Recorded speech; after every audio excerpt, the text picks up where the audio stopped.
países son consumidores. Entonces, el señor italiano vino a Cartagena a consumir droga. Presentó un síndrome por intoxicación con la cocaína y falleció, entonces ahí pues la policía, la culpable, lo volvió porque el señor estaba muy agresivo y era normal por el consumo de cocaína, por la intoxicación cocaínica.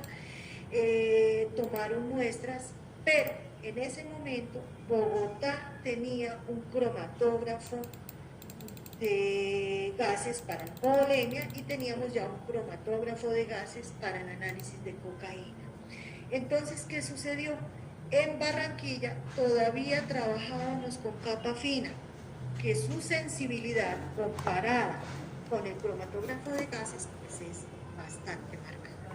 Cuando ellos le hicieron el análisis de cocaína por cromatografía en capa fina, no encontraron la cocaína.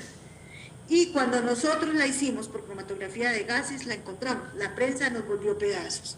Claro, medicina legal se contradice, medicina legal, unos dicen que sí y otros dicen que no, pues yo entiendo, un periodista no tiene por qué saber de técnicas de análisis, nosotros sí, pero eso también nos sirvió para abrir la puerta de manera que todas las regionales empezaran a equiparse con la misma tecnología que tenía Bogotá para evitar este tipo de errores, aunque no era un error, es que la sensibilidad es diferente, o sea, ellos no la encontraron. Nosotros acá en Colombia no utilizamos la palabra negativo, porque este es un claro ejemplo que si ellos hubieran colocado negativo significaba que no estaba presente. De ninguna manera en las muestras estaba presente la cocaína. Nosotros utilizamos las palabras no detectado. ¿Qué quiere decir el no detectado? Y lo aclaramos en el informe pericial, que por mi metodología de extracción, por mi metodología de análisis con mi equipo no lo encontré, pero que si tenemos un equipo más novedoso, más sensible, puede ser que lo encuentre. Entonces es muy importante que tengamos en cuenta esto. Muy bien, la evolución de la alcoholemia. Tenemos que a los 30 minutos ya se ha absorbido una buena cantidad de alcohol y se empiezan a presentar los síntomas de embriaguez.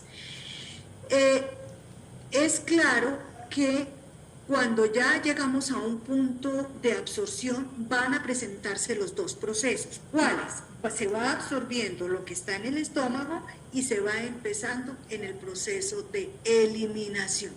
Entonces, a los 20 minutos ya tenemos como la sangre se demora 1 minuto en recorrer todo el organismo, ya ha llegado este alcohol al cerebro y obviamente al pulmón y ya tenemos aliento alcohólico para poder utilizar, si la persona no quiere dar, como lo veremos más adelante, la muestra de sangre, pues la policía de tránsito tiene todo el derecho por la normatividad a utilizar el alcosensor. Hubo al principio muchos problemas porque los alcosensores no estaban calibrados, entonces hubo demandas y si no tenemos cómo demostrar, y esto va para todos nosotros, cómo demostrar que haya evidencia que yo calibré ese equipo y que sí estaba calibrado para hacer útil en la corte el resultado de la alcoholemia, de la medida de alcohol en aliento, no de la alcoholemia. Alcoholemia es alcohol etílico en 100 mililitros de sangre total. Bueno, para los no bebedores se puede presentar una cantidad de alcohol endógeno y por eso también viene el grado 0 entre 0 y 20 miligramos por cada 100 mililitros de sangre total. ¿Quiénes lo presentan? Lo presentan hay personas que tienen la capacidad de fermentar los azúcares y sobre todo si consumen muchas sustancias con azúcares se puede fermentar y producir algo de alcohol, pero nunca vamos a decir que me dio una alcoholemia de 100 y que es que yo tengo la posibilidad de fermentar y producir todo ese alcohol porque pues viviríamos embriagados todo el tiempo. No, nunca pasa más de 20, nunca. Las personas que tienen infecciones, una persona que tenga una infección en su piel o que tenga una infección muy severa puede presentar, a causa de estas bacterias, puede presentar algo de alcohol etílico en su sangre. Y obviamente, pues para que se pueda fermentar en el estómago, pues tienen que ser comidas ricas en carbohidratos. Bueno, vamos a tocar el tema del alcosensor. Entonces ya sabemos que el alcosensor nos permite medir la cantidad de alcohol etílico en el aliento. Se ha establecido por procesos farmacocinéticos que la alcoholemia de 1 mililitro de sangre es igual a la cantidad de alcohol en aliento de 2100 mililitros de aire expirado. Entonces han hecho esta relación, lo han establecido de manera científica y entonces hacen esta relación y ahí viene la utilidad del alcosensor. ¿Qué sucede en Colombia? En Colombia, si a mí no me gusta, o no quiero, o venía embriagada y soy consciente de eso y digo, no voy a dar mi muestra de sangre, nadie lo puede obligar. Hay algunas religiones que prohíben la toma de muestra de sangre, todo el mundo está en su derecho de poder solicitar que no. Entonces, la policía de tránsito dice, yo tengo aquí el alcosensor. Hay unos procedimientos escritos para que la gente para que todos sepamos a qué nos estamos enfrentando y no podamos decir, no, es que no me dijeron, no, es que yo les dije y ellos no lo tuvieron en cuenta. Hay unos procedimientos escritos, hay que lavarse la boca porque algunas personas dicen, no, es que acabé de salir de mi casa, mi enjuague bucal tiene alcohol y ese alcohol que está reportando el alcosensor es el que yo tenía en la boca. Entonces le dan 10 minutos para que pueda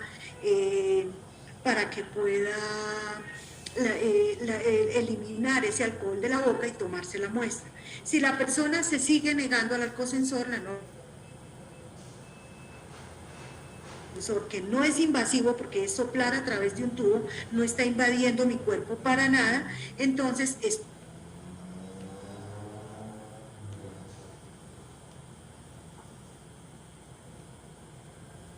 han presentado casos donde el médico le llega el resultado del alcosensor y el alcosensor dice que comparado con una alcoholemia, esa persona tiene 250 miligramos de alcohol por cada 100 mililitros de sangre. El médico dice, tiene aliento alcohólico, tiene los ojos rojos, pero está tan consciente como estoy yo.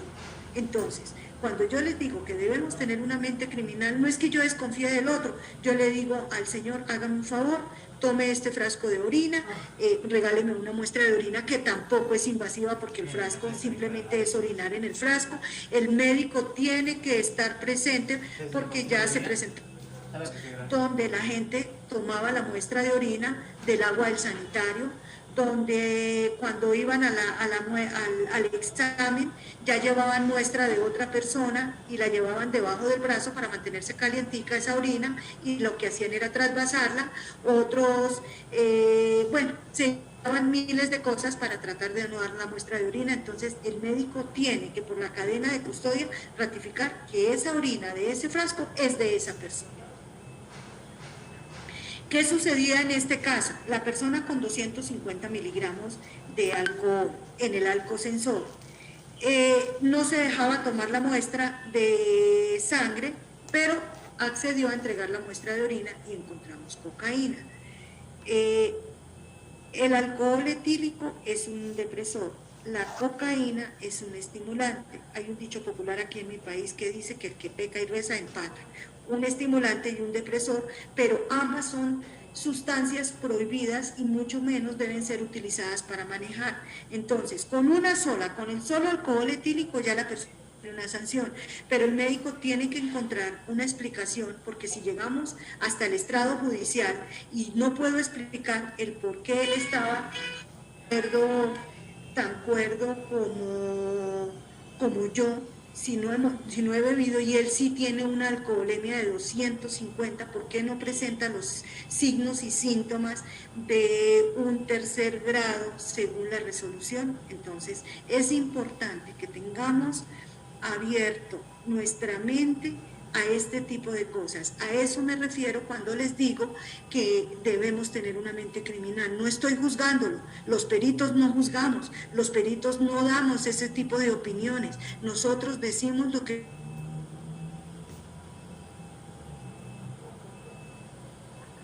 encontré, por qué una cosa sí y la otra no, por qué se presenta así y no así. Entonces, ahorita más adelante vamos a ver los requisitos. Debemos conocer la historia, debemos conocer cómo sucedieron los hechos, debemos conocer qué antecedentes tiene la persona en salud. En fin, toda esta información nos puede servir para poder fortalecer nuestro caso, porque todos tenemos que ir a la corte.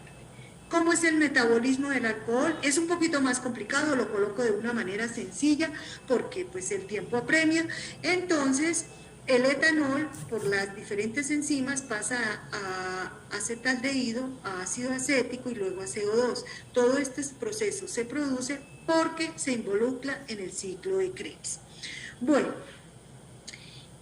hay reacciones entre los medicamentos y las diferentes sustancias, reacciones químicas de orden 0 y reacciones químicas de orden 1. Algunos científicos dicen que hay de orden 2, que es una mezcla entre las dos, pero nosotros normalmente manejamos orden 0 y orden 1. ¿Cuáles son las de orden 0? ¿Cuáles son las de orden 0? Aquellas sustancias que se eliminan de manera constante. El alcohol etílico es de orden 0, se eliminan 15 miligramos por hora. Los artículos dicen que entre 10 y 20, pues colocamos 15. Además que pues hay muchos factores, pero en promedio colocamos 15. Se eliminan 15 miligramos por hora. Eso no lo podemos olvidar y es muy fácilmente sustentable. Bueno, basándonos en esto, existen los cálculos retrógrados. Son una aproximación, no puede ser. Lo único real y cierto es cuando yo cojo una muestra de sangre, la analizo en un cromatógrafo, con todo su sistema de calidad, con todo su sistema de cadena de custodia, y digo, esa alcoholemia correspondía a tanto. Pero nos hemos basado también en unos cálculos retrógrados o retrospectivos. ¿Qué son esos cálculos? Vamos a dar un ejemplo sencillo. ¿Cuánto tiempo tarda en colocarse en 0 grados de alcohol una persona que tenía una alcoholemia de, vamos a hacerlo fácil, de 45 miligramos, que eso es un grado 1? Si se eliminan 15 miligramos por hora, pues va a tardar 3 horas. Eso es un cálculo retrospectivo. Si tenía 15 y para colocarse en 0, pero en la vida real, ¿qué sucede? Sucedió el accidente, pasaron 3 horas o 4 o 5 o 1 y luego sí tomaron la muestra de sangre. Habría que averiguar cuánta alcoholemia tenía la persona en el momento de los hechos. Ahí en ese cálculo retrospectivo hay que mirar el volumen de distribución de la persona, hay que hacer unos cálculos especiales, que si alguien está interesado en este tema, con mucho gusto yo les envío información. Como les digo, es una aproximación y eso hay que ser claros con el juez. Nosotros no estamos diciendo que eso, él tenía 25,7, no, es una aproximación para tener una idea, para poderlo ubicar en alguno de los grados de alcoholemia que manejamos. Hay que conocer el peso del individuo, hay que aplicarle una fórmula y debemos tener 2 muestras, una para que nos oriente cómo fue la distribución de esta persona, 2 muestras de sangre. Entonces, no es tan fácil hacer el cálculo retrospectivo, pero podemos tener una charla al respecto. Bueno, correlación entre alcoholemias y síntomas. Yo coloqué acá que cada país debe realizar su cuadro según su genética y su cultura, por la experiencia que nosotros teníamos. Una alcoholemia de 80, estaríamos ya en un grado, unos síntomas muy severos y un grado posiblemente, pues aquí sería grado 1, pero para algunas personas. Cada uno puede mirar si bebe mucho, si bebe poco. Yo lo puedo decir, yo no bebo y me paro sobre la tapa de una cerveza y ya estoy ebria, entonces no bebo. Bueno, Interacción entre alcohol y fármacos, efectivamente, se presentan cuando se están tomando medicamentos y se consume alcohol. Normalmente hay un retraso del metabolismo de ambos. Dependiendo del tipo de medicamentos, puede ser una doble depresión, la depresión del alcohol, más la por parte del alcohol, más la depresión que ocasionan muchos medicamentos sobre el sistema nervioso central. Vamos a poner el ejemplo de los antidepresivos, que también tienen un efecto depresor. El alcohol aumenta, potencia el efecto depresor de los antidepresivos. Entonces, modifica el comportamiento, inhibe los reflejos y aumenta los tiempos de sueño. Los antidepresivos son muy utilizados también para colocar en estado de indefensión. Bueno, el ejemplo del acetaminofén y del alcohol es que el tiempo de vida media, que es un factor de eliminación que manejamos nosotros, los químicos farmacéuticos y las personas que estamos metidas en el área de toxicología, el acetaminofén, el tiempo de vida media se le disminuye en un 37%. Bueno, documentos que deben acompañar la solicitud. Esto debe quedar por escrito. La última diapositiva va a hablar de garantía de calidad, y todos los ciudadanos en el mundo tenemos derecho a que nos garanticen nuestros derechos, y parte de eso es que tengamos un sistema forense inviolable, que nadie se nos pueda meter y que todos lo hagamos de la misma manera. Entonces, ¿qué documentos? La cadena de custodia. ¿Quién inicia la cadena de custodia? La hora, la fecha, quién tomó la muestra, a quién se le hizo el traslado de la muestra, o el traspaso, si fue de una persona a otra. El traslado es de un sitio a otro. La anamnesis del paciente, el resumen de los hechos. Cuando es un abuso sexual, normalmente la persona, la víctima que describe, sea hombre o mujer, porque hoy ya esto es por igual, entonces simplemente dice: estábamos bebiendo alcohol y no me acuerdo de nada más. Eso para mí ya tengo que buscar alcohol y sustancias depresoras. Entonces, si no conozco los hechos, pues empiezo a buscar y empiezo a irme a hacer una cantidad de análisis. Nosotros acá casi no hacemos búsqueda de cocaína en abuso sexual, porque esto no me hace perder la memoria. La gente claramente dice: no, consumimos cocaína, tomamos alcohol y después sí no me acordé de nada más. Entonces, cuando me dice tomamos alcohol, tenemos que mirar. Puede que con este tiempo de vida de eliminación que tiene el alcohol de 15 miligramos por hora, puede ser que la persona diga: mire, consumimos cocaína, pasaron 4 horas y luego bebimos alcohol y no me acuerdo de nada, alcanzo a tener algún recuerdo que él hacía, que él no hacía, etcétera, etcétera. La cocaína me ayudaría a buscarle, a demostrar que la persona me está diciendo la verdad. Si no tiene cocaína en su cuerpo y han pasado 8 horas, entonces me está inventando alguna cosita, está diciéndome mentiras. Entonces, no es que no la hagamos, no la hacemos como síntoma de embriaguez, porque ya sabemos que el alcohol etílico, ella dice: estuve tomando alcohol etílico. Podemos buscar el etilglucurónido en la orina.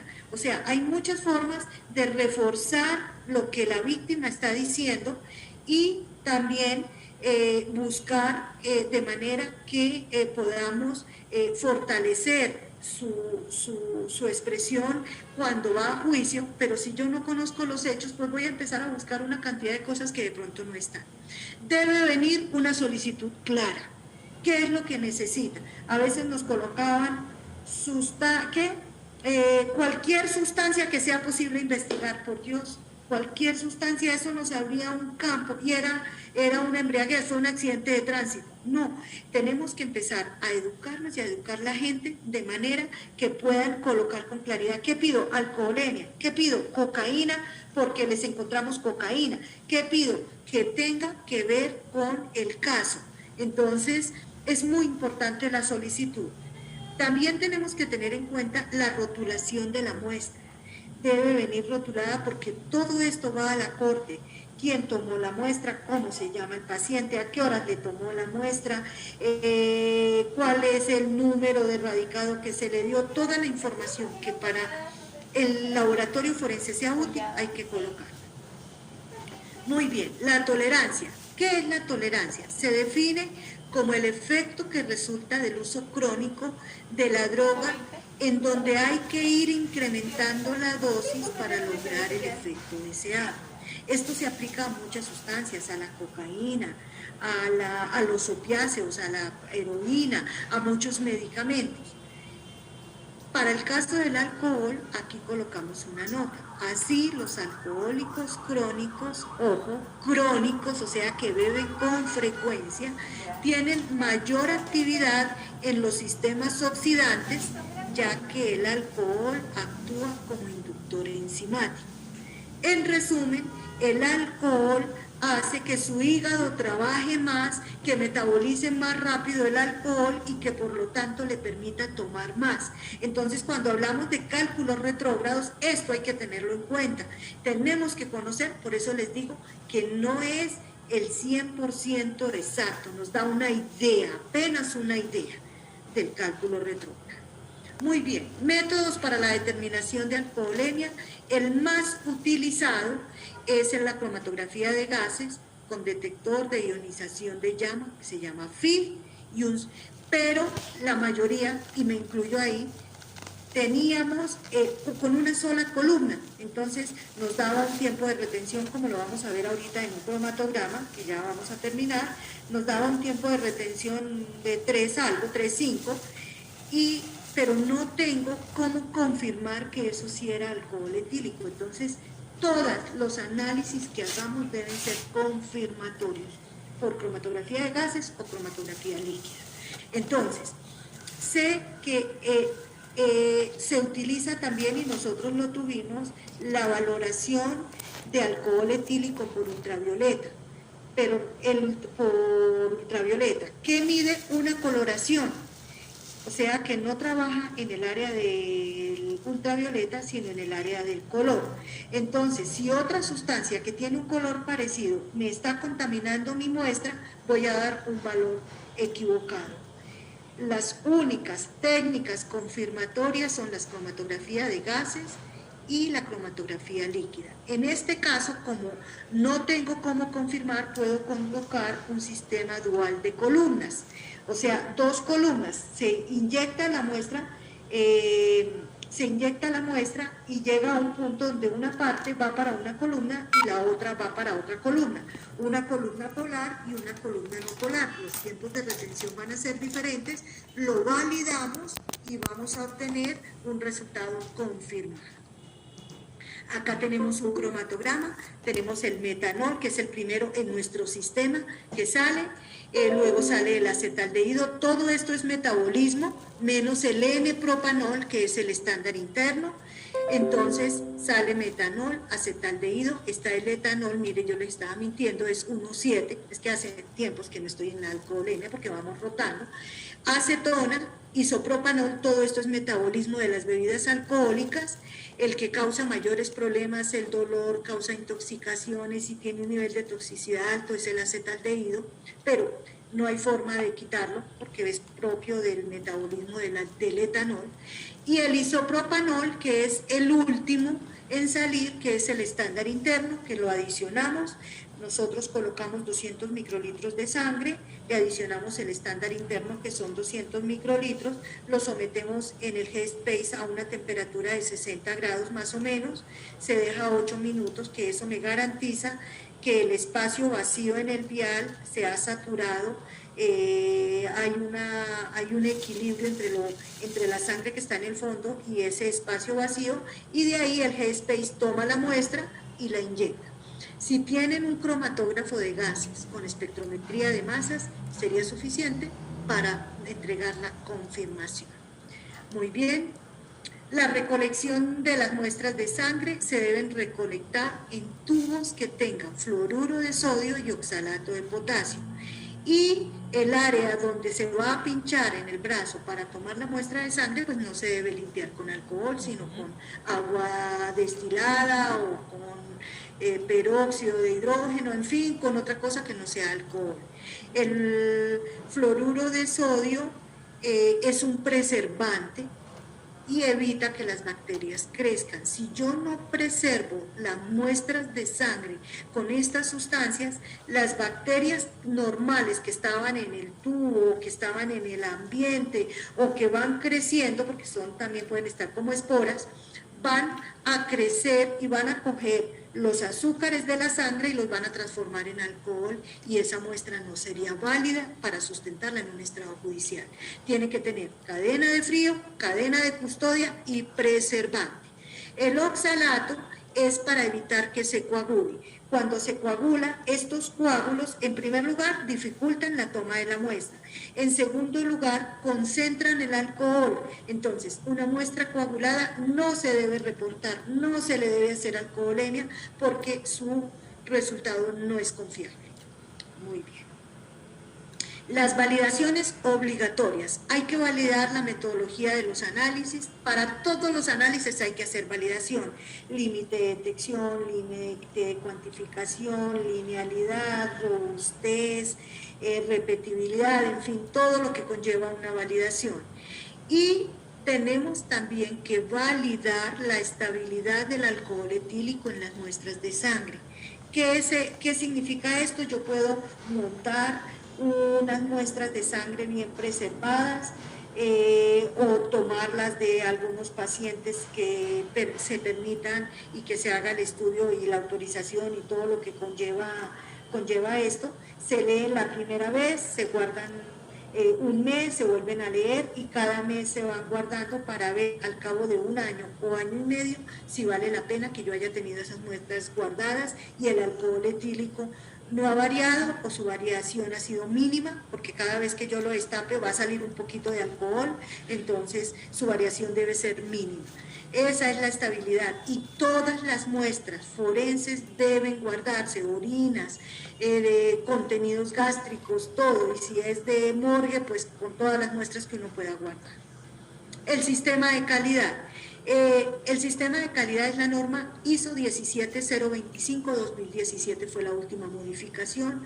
Son los requisitos generales para los laboratorios de prueba y calibración, como son los laboratorios forenses.